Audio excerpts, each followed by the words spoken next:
J'ai fait une vidéo où je vous recommande d'afficher vos tarifs en story à la une ou sur les sites et j'ai eu ce commentaire qui n'est pas d'accord avec moi et qui part du principe que quand on affiche ses tarifs c'est du middle market et que le mieux c'est de tout personnaliser, de faire à la carte pour avoir un contenu premium.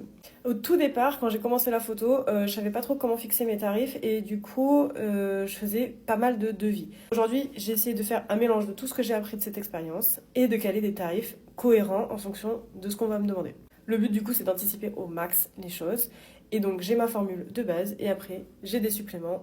Sachant qu'en photo il n'y a pas non plus 40 000 suppléments possibles et inimaginables. Ça va être plus de temps, plus de photos, un lieu particulier, un horaire particulier, genre la nuit c'est un supplément pour moi, une tenue particulière, enfin voilà, si moi en fait je dois faire plus que faire des photos et faire de la DA, mais que je dois en plus de ça trouver des meubles, trouver des vêtements, les payer, les louer, là c'est des suppléments. Voilà. Mais sinon après il n'y a pas vraiment de à la carte dans la photo je trouve.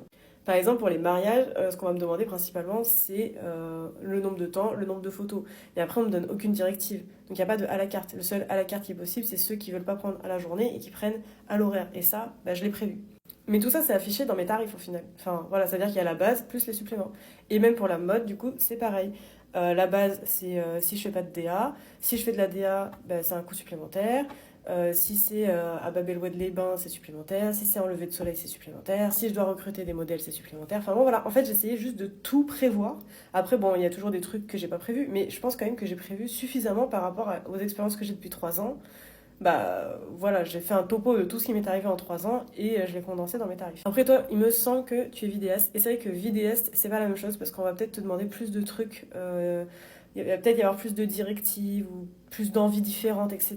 Mais en tant que photographe, franchement, je trouve que c'est plus cohérent d'afficher sa base, au moins comme ça on sait où t'en es et si t'es carrément hors budget, on vient pas te démarcher quoi.